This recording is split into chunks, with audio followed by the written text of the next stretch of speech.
Salut les amis, bienvenue de retour sur Histoire Reddit. Profitons de cette nouvelle histoire. Alors imaginez la scène, une famille se réunit pour Thanksgiving, tout est chaleureux et convivial, les enfants courent partout, la grand-mère cuisine quelque chose, bref la parfaite image des fêtes de famille. Et puis quelqu'un, complètement sans prévenir, décide que c'est une idée brillante de proposer l'argent des autres pour acheter des cadeaux de Noël. Comme ça. Sans avertissement, sans discussion, juste, oui, ils vont acheter des cadeaux pour tous les enfants. Audacieux comme décision, non? Et quand ces personnes ont l'audace, le culot absolu, de dire « non merci, ça ira », soudainement c'est eux sont EX les méchants. Parce qu'apparemment, ne pas avoir d'enfants signifie que votre portefeuille appartient désormais à la communauté. Logique impeccable.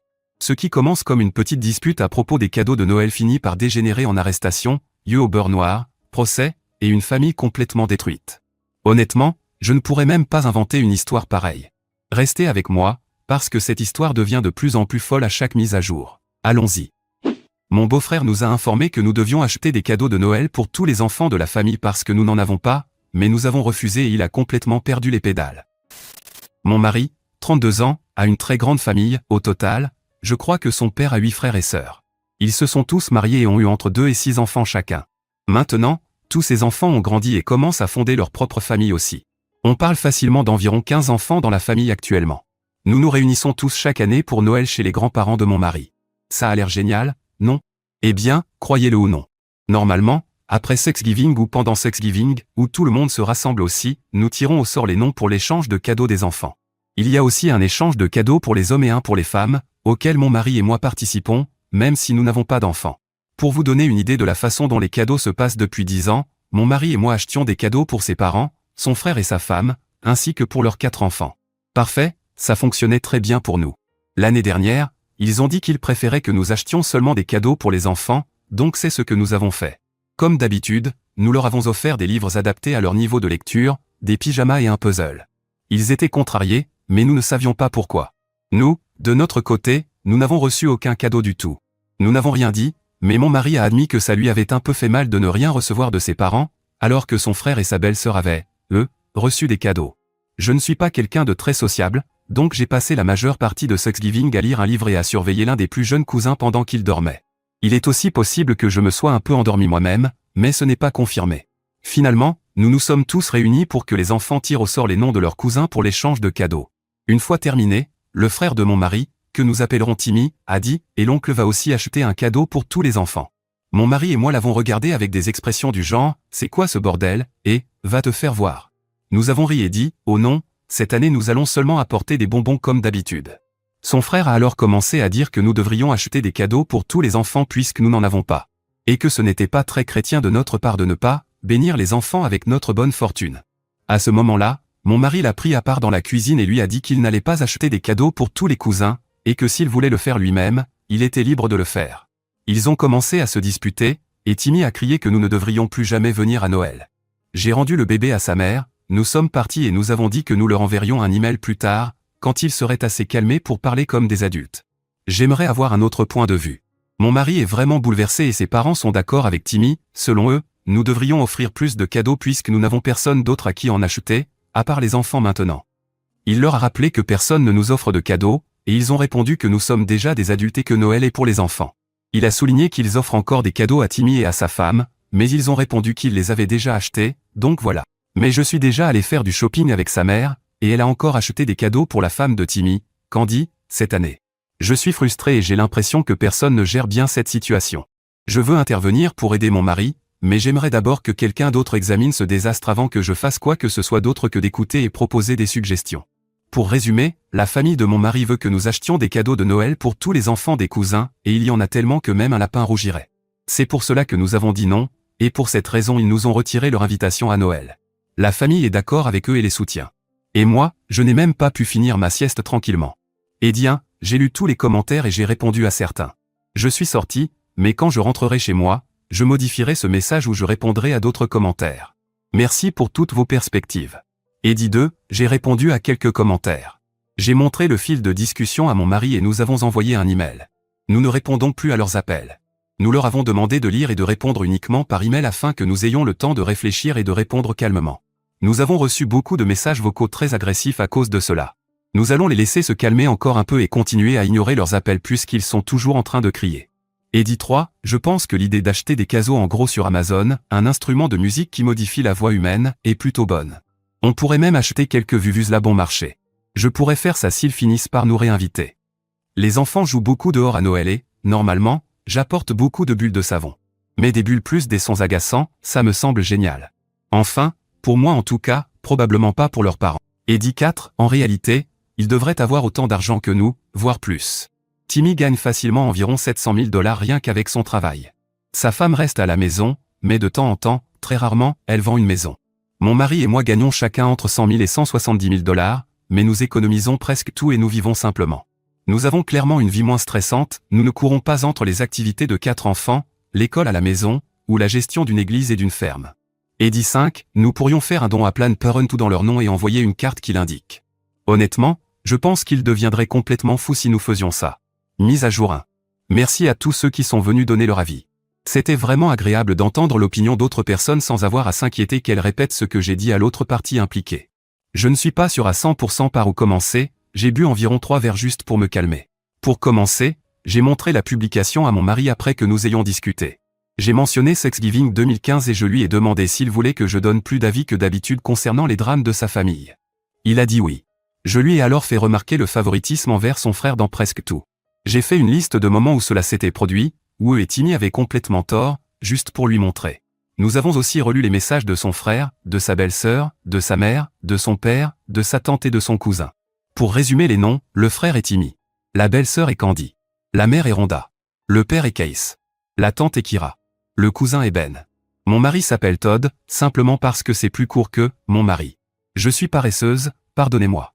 Donc, le jour où j'ai publié, après avoir relu tous les messages qui ont commencé lorsque nous n'avons pas répondu à leurs appels et qui ont continué jusqu'à ce que nous envoyions l'email, tout n'était que des attaques pleines de méchanceté. Ils disaient que nous gaspillons notre argent, notre temps et notre vie à faire du bénévolat. Selon eux, nous ne passons pas assez de temps avec leurs enfants, leurs cousins, les enfants des cousins et toute cette famille qui n'est plus seulement nucléaire, mais carrément thermonucléaire. Il a commencé par dire à Todd qu'il était un lâche minable dominé par sa femme, la harpie froide qui déteste les enfants. Et à partir de là, ça n'a fait qu'empirer. Todd n'a répondu qu'à quelques-unes de ces attaques, en disant qu'il leur enverrait un email à ce sujet et en leur demandant de ne pas parler de moi. Ah oui, j'allais oublier, il leur a aussi dit d'aller se faire voir. Alors nous avons envoyé l'email. Voici essentiellement ce que nous avons envoyé, je l'ai légèrement modifié. Todd l'a envoyé comme s'il venait uniquement de lui. Nous avons presque inclus ses parents, mais nous avons décidé que nous leur transférerions si la situation devenait vraiment incontrôlable. Ce qui était parfait, puisque le lèche-bot de ses parents, Timmy, l'a fait pour nous. Voici l'email. Tim. Je t'envoie un email pour que nous puissions parler de ce qui s'est passé à Thanksgiving. Je pense que ce sera mieux pour nous deux, car lorsque nous sommes en colère, nous disons des choses trop facilement. Tu ne m'as pas vraiment laissé le temps d'y réfléchir sur le moment, alors voilà.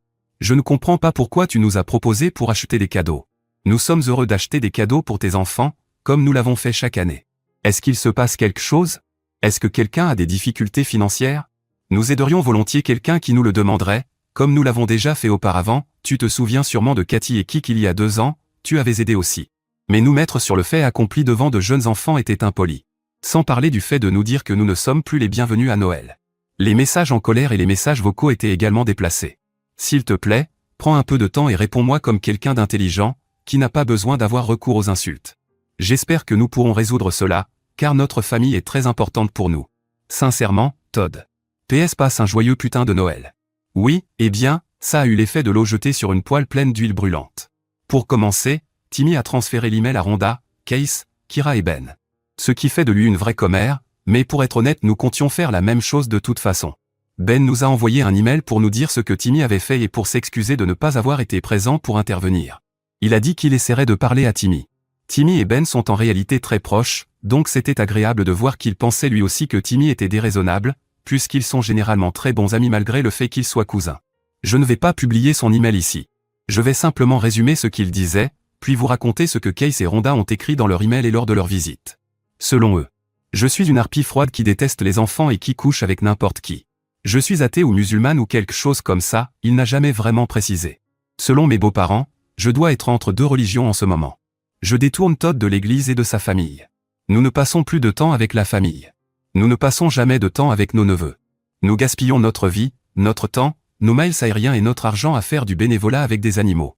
Aider les réfugiés ou vouloir les aider ne serait pas très américain, et c'est ma faute puisque je suis une américaine de première génération et que je ne comprends pas ce que cela signifie d'être américaine ni que je mérite de vivre ici.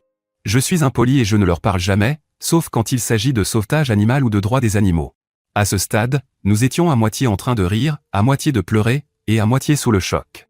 Nous avons passé le reste de la journée à nettoyer la maison et à discuter de ce que nous voulions faire et répondre.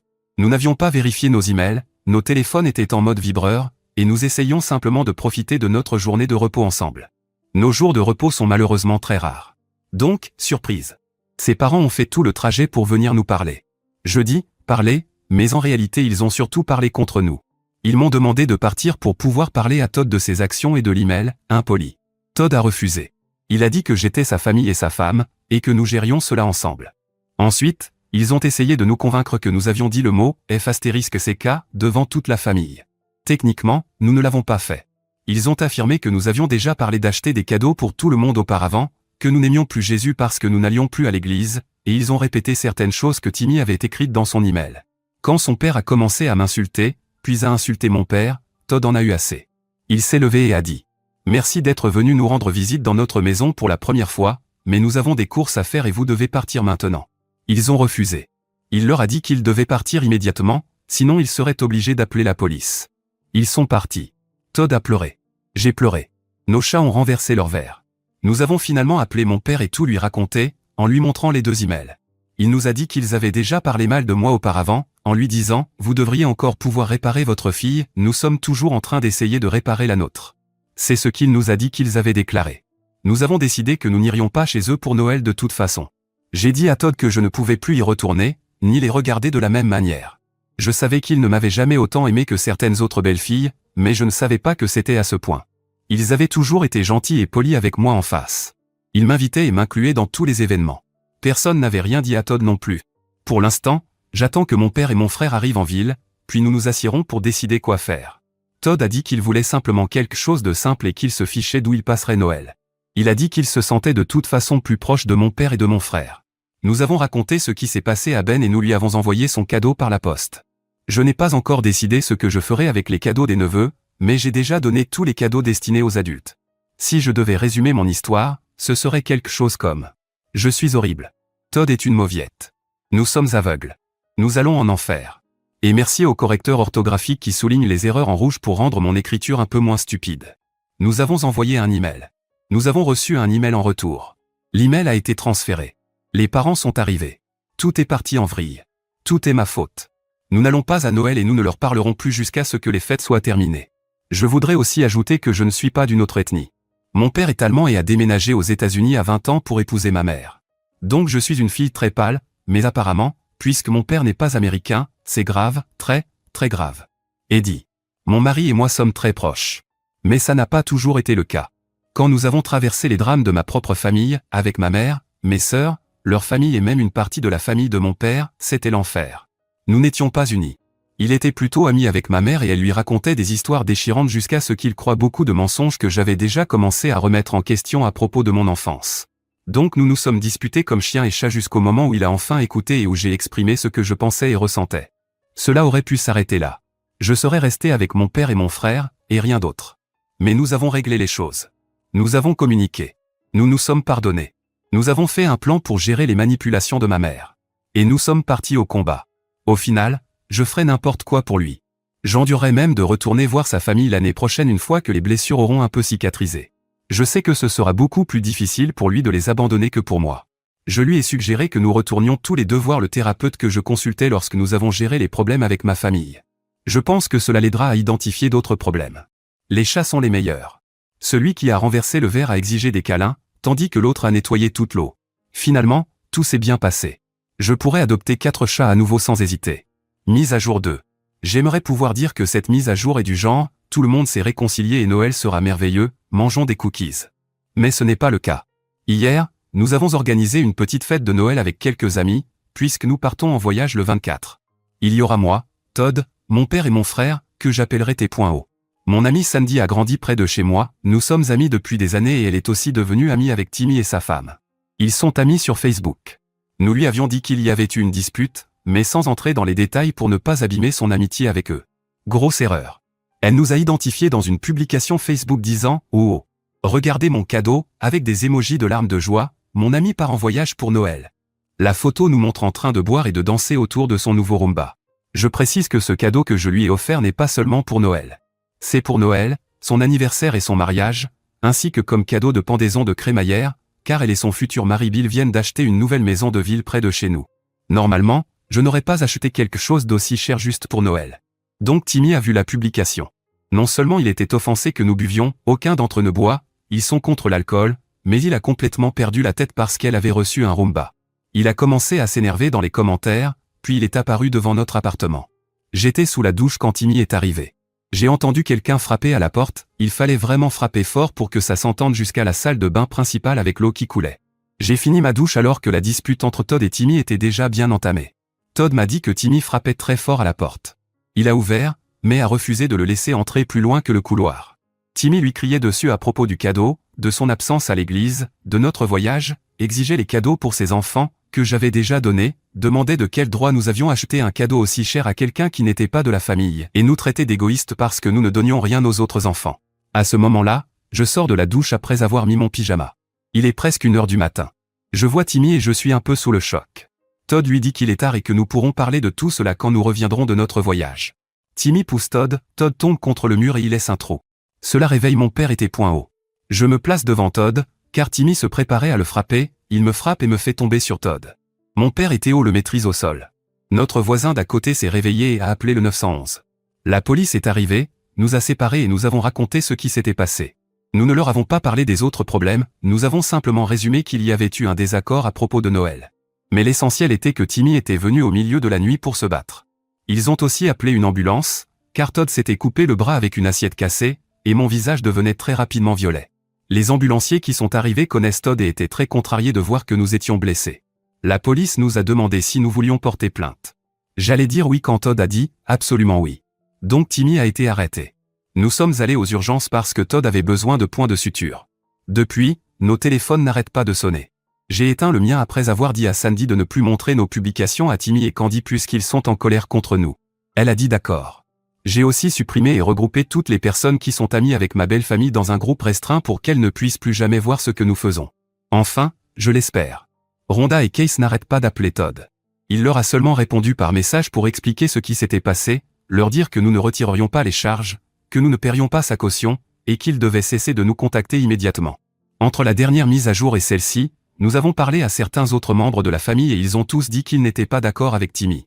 Ses grands-parents ont dit la même chose, mais qu'ils ne pouvaient pas empêcher Timmy de nous avoir retiré l'invitation à Noël.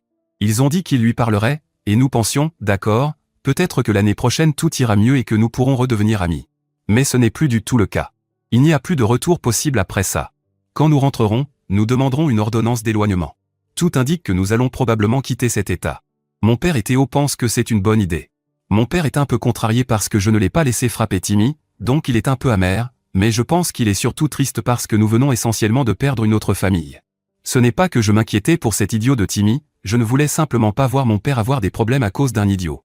Donc voilà, je vais profiter de mon voyage avec un œil au beurre noir et une joue couverte d'échymose. Todd a une plaie de 10 cm sur le bras, mon père est en colère parce qu'il n'a frappé personne, et Théo est heureux parce qu'il fume de l'herbe. Joyeux putain de Noël à tous. Je plaisante, je pense que nous nous en sortons très bien sans avoir à acheter 500 cadeaux. Eddie, je n'avais jamais vu Timmy comme ça. C'était terrifiant. Je n'arrive pas à croire que quelqu'un puisse agir ainsi pour des cadeaux qu'il pourrait acheter lui-même. Heureusement, nous avons une caméra dans le couloir d'entrée. Et comme nous vivons dans un appartement, nous devrions être en sécurité. C'est d'ailleurs la seule raison pour laquelle j'ai envie d'envoyer un email au pasteur. J'ai un petit espoir que Timmy ait commencé à consommer du crack ou quelque chose comme ça. De toute façon, ils apprendront qu'il a été arrêté quand il ne se présentera pas à la crèche vivante de l'église. Je ne sais pas si je devrais me présenter à son procès ou à l'audience, mais si c'est le cas, cela va vraiment lui donner mauvaise image. Il mesure environ 2 mètres et moi je ne fais même pas 1,50 m. Je suis encore très bouleversé qu'il ait frappé Todd. Le superviseur de Todd lui a aussi fait les points de suture, donc maintenant ils savent tout ce qui se passe à la maison. Je déteste quand les collègues connaissent les drames familiaux. Les gens sont tellement jugeants. Mise à jour 3. Vous me demandiez une nouvelle mise à jour, alors j'ai attendu le procès pour pouvoir la faire correctement. Il y a beaucoup de choses à raconter avant le procès, car beaucoup d'événements se sont produits. Tout d'abord, Noël est passé, et je pense que c'est une bonne chose. Je crois que je déteste Noël et cette obligation d'acheter des cadeaux. C'est ce qui nous a amenés à ce point, ou du moins c'en a été le déclencheur. Comme on nous l'avait suggéré, nous avons publié un message très détaillé, et quand je dis détaillé, je veux dire avec des photos de tout ce qui s'est passé. Nous l'avons intitulé « Le cadeau de Noël de Timmy », même si ce n'était pas son vrai nom. Nous y avons montré la vilaine blessure de Todd et mon visage gonflé, tous deux offerts par Timmy. Nous l'avons publié, et ceux qui voulaient le lire l'ont lu, ceux qui voulaient défendre Timmy l'ont fait, et ceux qui voulaient nous défendre ont aussi pu le faire. Une énorme dispute familiale a éclaté, mais je n'y ai pas trop prêté attention. J'ai dit à mon mari que je ne pouvais plus continuer à gérer sa famille, mais qu'il pouvait faire ce qu'il voulait. J'ai bloqué les quelques personnes qui nous ont envoyé des messages qui n'étaient pas du genre « Timmy est un idiot » ou quelque chose de similaire. Je sais cependant que Todd continuait à en recevoir. Bref, parce que je sais que cela peut devenir très long, il ne parle plus à ses parents ni à certains de ses frères et sœurs qui défendent Timmy. Ils ne le défendent pas vraiment, parce qu'évidemment cela les ferait mal paraître de défendre quelqu'un comme lui. Mais ils veulent parler des unités familiales et de ce genre de bêtises qu'on dit à Noël pour effacer des erreurs qui n'auraient jamais dû arriver. Timmy a été libéré sous caution quelques jours après Noël, parce que tout le système judiciaire était fermé et qu'il n'y avait pas de juge prêt à arrêter de boire du punch et de manger pour sortir un Timmy de prison. La bonne nouvelle est que nous n'avons pas subi une autre attaque de sa part chez nous, même s'il y a eu un peu de drame impliquant sa femme après son procès. Je vais suivre l'ordre chronologique, alors soyez patients. Nous sommes arrivés au procès et j'ai été appelé à témoigner, tout comme Todd. Nous avons tous les deux raconté notre version des faits. Il y avait aussi le rapport des ambulanciers qui nous ont soignés, celui des policiers qui sont intervenus, et même celui du pauvre voisin que nous avons réveillé avec une bagarre familiale classique faite de coups et de bousculades. Vous voyez ce que je veux dire, ce genre de choses qui arrivent dans toutes les familles. Ensuite est arrivé le jour du verdict. La sentence pour Timmy, mise à l'épreuve, probation, travaux d'intérêt général, et une somme d'argent pour nous indemniser des dommages. Oui, il a été libéré, mais sous probation. Cela nous amène à la deuxième partie de la vie de Timmy et de ses ennuis, à cause d'un Roomba. Parce qu'il est littéralement devenu jaloux d'un Roomba, et cela a ruiné sa vie. Et je n'en suis même pas encore à la deuxième partie. Mais le pasteur a appris ce qui s'était passé, et ils ont été exclus de leur congrégation. Ce n'était pas une expulsion officielle avec une cérémonie, mais ils ont dit à Timmy et à sa famille que la congrégation n'était peut-être pas le bon endroit pour eux. Puis le procès s'est terminé, et ils devaient respecter certaines des obligations imposées par le tribunal. La première était le travail d'intérêt général. La seconde était de ne commettre aucun crime pendant la durée de sa probation. S'il le faisait, il devait s'attendre à être incarcéré et à purger la même durée de peine, mais en prison, en plus de toute autre peine qui pourrait être prononcée pour le nouveau crime. Et ce nouveau crime a été d'avoir frappé sa femme. Il ne l'a pas fait à cause de tout ce qui se passait dans sa vie, cela durait depuis bien avant. C'est simplement que sa femme, Candy, a attendu qu'il soit condamné pour pouvoir utiliser ce jugement afin de le faire enfermer. Je ne peux pas dire que je l'avais vu venir, mais je n'ai pas eu beaucoup de contact avec Candy pendant tout ce temps. En réalité, je n'en ai eu aucun. Et c'est ainsi qu'il a complètement ruiné sa vie. Dans d'autres publications, j'ai mentionné qu'il avait un travail très bien payé et qu'il aurait pu acheter tous les cadeaux s'il l'avait voulu. Cependant, sa femme demande le divorce, il a perdu ses revenus, et je ne sais même pas combien il a déjà dépensé en avocat depuis que tout cela a commencé. Maintenant, il doit purger sa probation en prison, en plus d'une accusation pour violence domestique. Candy demande également un divorce accéléré en raison de sa situation actuelle. Mes beaux-parents ont le cœur brisé. Du moins, c'est ce que nous imaginons avec Todd, puisqu'il ne leur parle plus non plus. Nous n'entendons parler de tout cela que par certains membres de la famille, et ce que nous apprenons n'est pas bon pour la santé émotionnelle de mes beaux-parents. Je suppose que vous allez me demander si j'ai peur que, lorsqu'il sortira de prison, il puisse faire quelque chose contre nous. La vérité est qu'il aurait pu le faire pendant tout le temps qui a précédé le procès, et il ne l'a pas fait. On pourrait dire qu'il ne l'a pas fait pour ne pas nuire à son procès. Mais une fois sa peine purgée, cela ne disparaît pas de son casier judiciaire. S'il doit être jugé à nouveau, cela sera utilisé par n'importe quel procureur comme circonstance aggravante. De plus, nous avons une ordonnance d'éloignement, et cela constituerait une autre violation. Ajoutez à cela le fait qu'il n'aura plus l'argent pour engager de grands avocats, et j'ai du mal à imaginer qu'il vienne encore nous chercher des problèmes. Peut-être devrions-nous lui acheter un Roomba pour l'aider à garder le sol de sa cellule propre, mais ce serait vraiment trop mesquin. Et puis, je n'aime pas offrir des cadeaux chers sauf quand il y a plusieurs événements en même temps. Aller en prison ne suffit pas. Il faudrait aussi que ce soit son anniversaire, Noël, et qu'il se marie avec un autre prisonnier là-bas pour que je lui offre un Roomba. Alors ma famille YouTube, voici mon opinion sur cette histoire. Ce qui a commencé comme une limite parfaitement raisonnable, Todd et sa femme disant simplement « Non, nous n'allons pas acheter des cadeaux pour 15 enfants », s'est transformé en l'une des implosions familiales les plus délirantes que j'ai jamais vues. Et honnêtement, la partie la plus frustrante, ce n'est même pas le comportement de Timmy. C'est que Todd ait mis autant de temps à comprendre ce qui se passait autour de lui. Réfléchissez-y. Les parents de Todd, Rhonda et Case, le traitaient déjà comme le fils inférieur depuis des années. Ils achetaient des cadeaux pour Timmy et Candy mais ignoraient complètement Todd et sa femme. Ils invitaient sa femme aux événements familiaux tout en parlant mal d'elle dans son dos. Ils ont même dit à son propre père qu'elle avait besoin d'être réparée. Ce n'est pas une simple mauvaise passe, c'est un schéma qui se répète. Et Todd ne l'a vraiment confronté que lorsque tout a explosé d'un coup. La plus grande leçon ici? Le favoritisme dans les familles est un poison lent. Il ne s'annonce pas clairement.